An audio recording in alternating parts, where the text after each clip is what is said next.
ఇక 3 నెలల్లో తేల్చండి స్పీకర్కు సర్వోన్నత న్యాయస్థానం సూచన ఎమ్మెల్యేల అర్హత పిటిషన్పై సుప్రీం తీర్పు ఎక్కువ కాలం పెండింగ్ పెట్టడం సరికాదు ఫిరాయింపులపై పార్లమెంట్ సమీక్షించాలి హాట్ టాపిక్గా ఎమ్మెల్యేల అనర్హత కేసు తమ పార్టీలదే విజయం అంటూ ప్రకటన సత్యం ధర్మం గెలిచిందన్న కేటీఆర్ స్పీకర్ ప్రాధాన్యాన్ని గుర్తించిందన్న కాంగ్రెస్ తీర్పును స్వాగతిస్తున్నామంటున్న బీజేపీ ఇక తెలంగాణలో పార్టీ ఫిరాయించిన ఎమ్మెల్యేల అనర్హత పిటిషన్పై సుప్రీంకోర్టు సంచలన తీర్పు వెలువరించింది బీఆర్ఎస్ ఎమ్మెల్యేల పిటిషన్ను అనుమతించిన సుప్రీం ధర్మాసనం వీలైనంత త్వరగా లేదా 3 నెలల్లోగా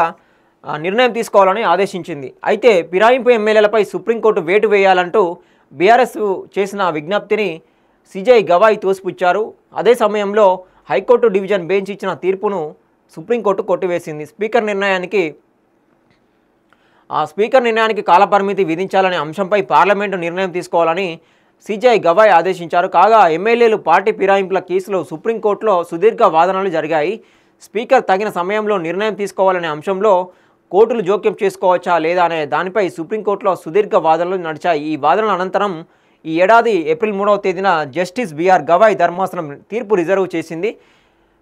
బీఆర్ఎస్ నుంచి పార్టీ మారిన 10 మంది ఎమ్మెల్యేలపై అనర్హత చర్యలను వీలైనంత త్వరగా లేదా 3 నెలల్లోపు నిర్ణయించాలని సూచించింది ఇక ఎమ్మెల్యే అయినా స్పీకర్ ప్రక్రియను పొడిగించాలని అడగకూడదు అలా చేస్తే స్పీకర్ ప్రతికూల నిర్ణయాలు తీసుకోవచ్చు రాజకీయ ఫిరాయింపులు జాతీయ చర్చనీయాంశంగా మారింది దాన్ని అరికట్టకపోతే ప్రజాస్వామ్యాన్ని దెబ్బతీసే శక్తి దానికి ఉందని వ్యాఖ్యానించారు వివిధ సందర్భాల్లో ఈ అంశంపై పార్లమెంట్లో చేసిన వివిధ ప్రసంగాలను కూడా పరిశీలించాం ఇక రాజేష్ పైలట్ దేవేంద్రనాథ్ మున్షిలాగా అనర్హత చర్యలపై స్పీకర్ నిర్ణయం తీసుకోవడం కోర్టుల ముందు జాప్యాన్ని నివారించడమే పార్టీ మారిన వారిపై చర్యలు తీసుకునే అధికారం స్పీకర్కు కట్టబెట్టారు ఆర్టికల్ 136 226 227లకు సంబంధించి న్యాయ సమీక్ష అధికారాలు చాలా పరిమితంగా ఉన్నాయట సో దీనికి సంబంధించి సుప్రీంకోర్టు ఏదైతే బీఆర్ఎస్ పిటిషన్ చేసిందో దాన్ని సుప్రీంకోర్టే నిర్ణయం తీసుకోవాలని చెప్పేసి బీఆర్ఎస్ అంటుంటే సుప్రీంకోర్టు మాత్రము మేము చర్చించి రాజ్యాంగం పరంగా ఆర్టికల్ పరంగా దీనికి సంబంధించిన గతంలో కావచ్చు పార్టీ ఫిరాయింపులకు సంబంధించి చట్టం కావచ్చు ఇట్లాంటి చట్టం సంబంధించి ఏ సెక్షన్లు ఉన్నాయి ఏ ఆర్టికల్స్ ఉన్నాయని చెప్పేసి దాని గురించి 136 226 227కి సంబంధించి ఈ న్యాయ సమీక్షలు చేసిన తర్వాతనే మేము స్పీకర్కు అధికారాలు ఇవ్వానా లేదని చెప్పేసి చెప్పిందనమాట సో స్పీకర్కు 3 నెలల సమయం ఇచ్చింది దాని మీద విచారణ చేసి ఏదైతే అనర్హత సంబంధించి పార్టీ మారిన సంబంధించి విచారణ చేపి వాళ్ళకు హైకోర్టుకు తెలిపిన తర్వాత వాళ్ళు నిర్ణయం తీసుకోవడం జరుగుతుంది సో హైకోర్టు సింగిల్ జడ్జి ఆదేశాల్లో జోక్యం చేసుకోవడంలో డివిజన్ బెంచ్ తప్పు చేసింది స్పీకర్ ఒక న్యాయ నిర్ణేత అధికారిక వ్యవహరిస్తూనే హైకోర్టు సుప్రీంకోర్టు అధికార పరిధిలోకి లోబడి ఉండే ట్రిబ్యునల్గా వ్యవహరించాలని తీర్పులో ధర్మాసనం స్పష్టం చేసింది Telangana High Court division bench 2014 November 22న తీర్పును పక్కన పెడుతున్నాము ఒక ముఖ్యమైన నిర్ణయంలో శాసనసభ స్పీకర్లు ప్రజాస్వామ్యానికి ప్రమాదం కలిగించే ఫిరాయింపుదారులపై చర్యలు తీసుకునే విషయంలో ఆలస్యం చేస్తారు కాబట్టి ఫిరాయింపు నిరోధక చట్టం కింద ఎమ్మెల్యేల అనర్హతపై ప్రస్తుతం ఉన్న యంత్రాంగాన్ని పార్లమెంటు సమీక్షించాల్సిన అవసరం ఉన్నది ఇక్కడ వీళ్ళు ఏమంటున్నారంటే పార్టీ ఫిరాయించిన నిరోధక చట్టం కింద ఎమ్మెల్యేల అనర్హతపై పార్లమెంటు సమీక్ష చేసి నిర్ణయం తీసుకోవాలని చెప్పేసి చెప్తా ఉన్నారు వీళ్ళు ఇక కాబట్టి ఫిరాయింపు నిరోధక చట్టం కింద ఎమ్మెల్యే అనర్హతపై ప్రస్తుతం ఉన్న యంత్రాంగాన్ని పార్లమెంటు సమీక్షించాల్సిన అవసరం ఉంది ఇటువంటి చర్యలు సంవత్సరాల తరబడి సాగడం అర్ధరహితంగా అని పేర్కొంది ఈ అంశంపై సుప్రీంకోర్టు నోటీస్ జారీ చేసిన తర్వాత మాత్రమే స్పీకర్ ఎమ్మెల్యేలకు నోటీస్ జారీ చేయడం దురదృష్టకరమని వ్యాఖ్యానించింది ఆపరేషన్ సక్సెస్ పేషెంట్ డెడ్ అన్న సూత్రం వర్తించకూడదని వ్యాఖ్యానించింది ఒక ముఖ్యమైన నిర్ణయంలో శాసనసభ స్పీకర్లు ప్రజాస్వామ్యానికి ప్రమాదం కలిగించే ఫిరాయింపుదారులపై తీసుకునే విషయంలో ఆలస్యం చేస్తారు కాబట్టి పార్టీ ఫిరాయింపు నిరోధక చట్టం కింద ఎమ్మెల్యేల అర్హతపై ప్రస్తుతం ఉన్న యంత్రాంగాన్ని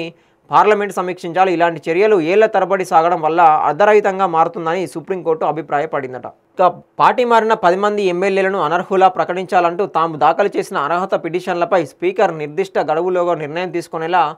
ఆదేశాలు జారీ చేయాలని కోరుతూ భారత రాష్ట్ర సమితి ఆ పార్టీ కార్యనిర్వాహక అధ్యక్షుడు కేటీఆర్ ఎమ్మెల్యేలు పాడి కౌశిక్ రెడ్డి కేపీ వివేకానంద పి జగదీష్ రెడ్డి పల్లా రాజేశ్వర్ రెడ్డి చింత ప్రభాకర్ కల్వకుంట్ల సంజయ్ భాజపా శాసనసభ పక్ష నాయకుడు ఏలేటి మహేశ్వర్ రెడ్డి వేర్వేరుగా సుప్రీంకోర్టులో పిటిషన్లు దాఖలు చేశారు ఈ ఏడాది జనవరి 15న దాఖలు చేసిన పిటిషన్లు సుప్రీంకోర్టులో 9 సార్లు విచారణకు వచ్చాయి. Justice B R Gavai, justice Augustine, George మసీహ్లతో కూడిన ధర్మాసనం అన్ని పక్షాల వాదనలు విన్న తర్వాత ఏప్రిల్ 3న తీర్పును రిజర్వ్ చేసింది. ఇందులో ప్రతివాదులుగా తెలంగాణ శాసనసభ స్పీకర్ గడ్డం ప్రసాద్ కుమార్, ఎమ్మెల్యేలు శ్రీనివాసరెడ్డి, బండ్ల కృష్ణమోహన్ రెడ్డి, కాల యాదయ్య, టి ప్రకాష్ గౌడ్, ఏ గాంధీ, గూడెం మహిళపాల్ రెడ్డి, ఎం సంజయ్ కుమార్ ఉన్నారు. సుదీర్ఘ వాదనల అనంతరం గురువారం తీర్పు వెల్లడించింది. దీనిని బీఆర్ఎస్ నేతలు స్వాగతించాలి. ఇక బీఆర్ఎస్ స్పందన చూసుకుంటే బీఆర్ఎస్ వర్గం ఈ తీర్పును ముందుగానే ఊహించామని తెలిపింది. పార్టీ వర్కింగ్ ప్రెసిడెంట్ కె తారక రామారావు కేటీఆర్ ట్వీట్ చేస్తూ సత్యం ధర్మం గెలిచాయి అంటూ వ్యాఖ్యానించారు. రాహుల్ గాంధీ ప్రచారం చేస్తున్న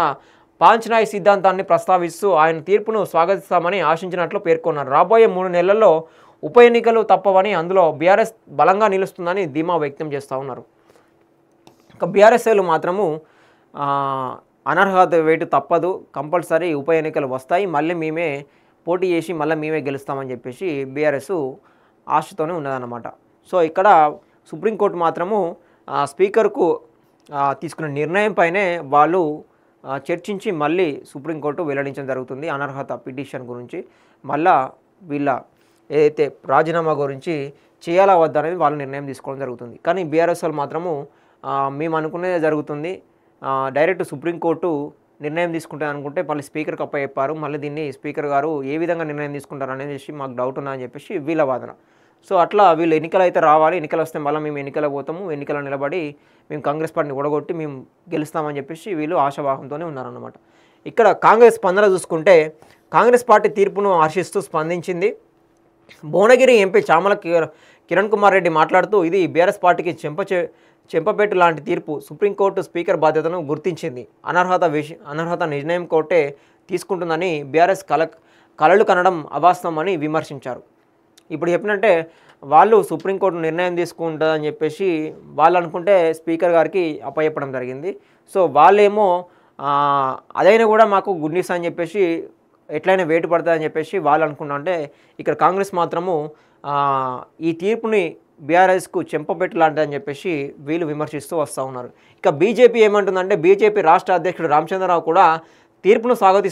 స్వాగతించారు. మెదక్ ఎంపీ రఘునందనరావు మాట్లాడుతూ 2004లో కాంగ్రెస్ ప్రభుత్వంలోని స్పీకర్ నిర్ణయం తీసుకోలేదు, ఇప్పుడు మాత్రం తీర్పు ప్రకారం చర్యలు తప్పవు, ఉప ఎన్నికలు జరిగితే బీజేపీని అన్ని స్థానాల్లో గెలుస్తుందని ధీమా వ్యక్తం చేస్తూ ఉన్నారట. ఇక్కడ ఎవరి వాదన వాళ్ళదన్నట్టు ఇక్కడ ఉప ఎన్నికలు వస్తే బీజేపీ గెలుస్తా అని మాకు ఆశావాదుతూ ఉన్నారని బీజేపీ చెప్పుకుంటూ ఉన్నది. ఇక్కడ బీఆర్ఎస్ ఉప ఎన్నికలు వస్తే మేమే మళ్ళీ అక్కడ వేరే క్యాండిడేట్లు పెట్టించుకొని మేము పార్టీలోకి తీసుకుంటాం, మేము గెలుస్తామని వాళ్ళు ఆశాభావంతో ఉన్నారు. కాంగ్రెస్ ఏమో ఈ తీర్పు మీకు చెంపపెట్టాలని అని చెప్పేసి అది అనర్హత పిటిషన్ బై ఎట్లయితే ఈ ఆర్డినెన్స్ కావచ్చు, ఇది వెలువరించిన తీర్పు కావచ్చు,